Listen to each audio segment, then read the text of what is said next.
What you should never do before a fight. My dick's a little smaller than that. Okay, don't touch my bike. Do not touch my Do not touch my stuff one more time. Because I'm gonna defend my property. What? Like a bitch. It's not like I'm hurting your property because you're gonna act like a bitch. I don't see you touching it now though. I'm going to give you a simple scenario. You're walking through a busy train station. It's packed with commuters. You bump into a guy and he gives you the eye. He looks at you and you stare back. Then he turns around and rears up in your face. He starts screaming and shouting, asking you, what do you want? Do you want trouble? Now, what should you never do in this situation? It's so cliche to say you never let people get in your personal space. Everyone says that. What's more important is that you should never allow someone to attack you first. He who goes first is likely to win a violent encounter. So your job is to recognize when to go first. I'm going to take a different approach and explain the simple things you should never do before a fight. So keep watching and remember to smash up that like button. Stick with us to the end for a bonus tip.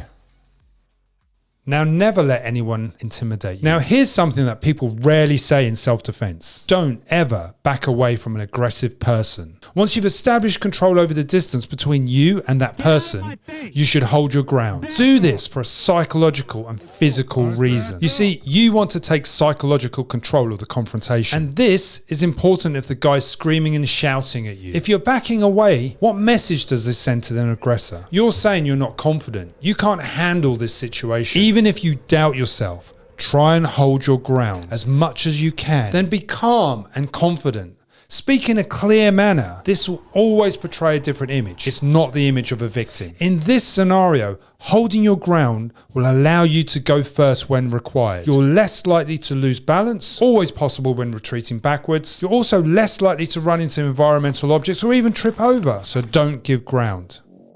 Never make assumptions about people. Never underestimate strangers.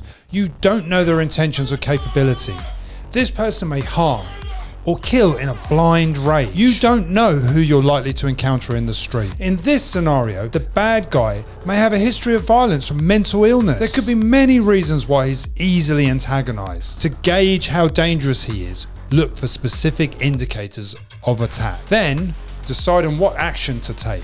Don't engage in the situation. Don't get drawn into emotional arguments with an unstable stranger. It creates tunnel vision and reduces your environmental awareness. This is how aggressors get inside your personal space. Arguments often lead to a rapid closure of space because people are more focused on the argument and emotion. If you believe the guy's about to attack you, keep your distance outside of striking range. Position at an angle to weaken his fighting arc. Keep your hands up, but never indicate that you want to fight. Don't say threatening things. Don't take an obvious fighting stance. This alone disarms the aggressor and gives you some advantage to attack first. Stay calm and in control. This will help you make a rational judgment of when to go. So what's the takeaway? As always, as I've said in many of my videos, watch and scan the shoulders. Look for his body posture. Watch his hands. Pay attention to erratic movement. Be aware that when he's moving, his hands are also moving, so don't get caught out. Be aware of his body dynamics. In the case of this scenario, watch his gaze.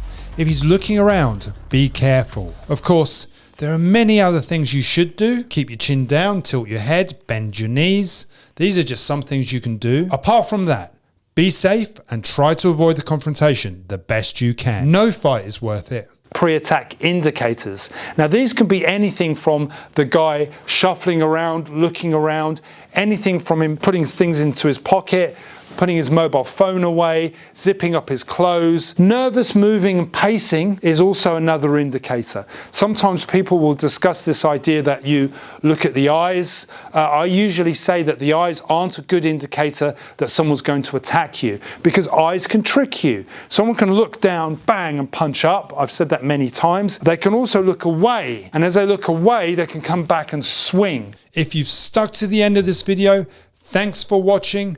Don't forget to smash up that like button.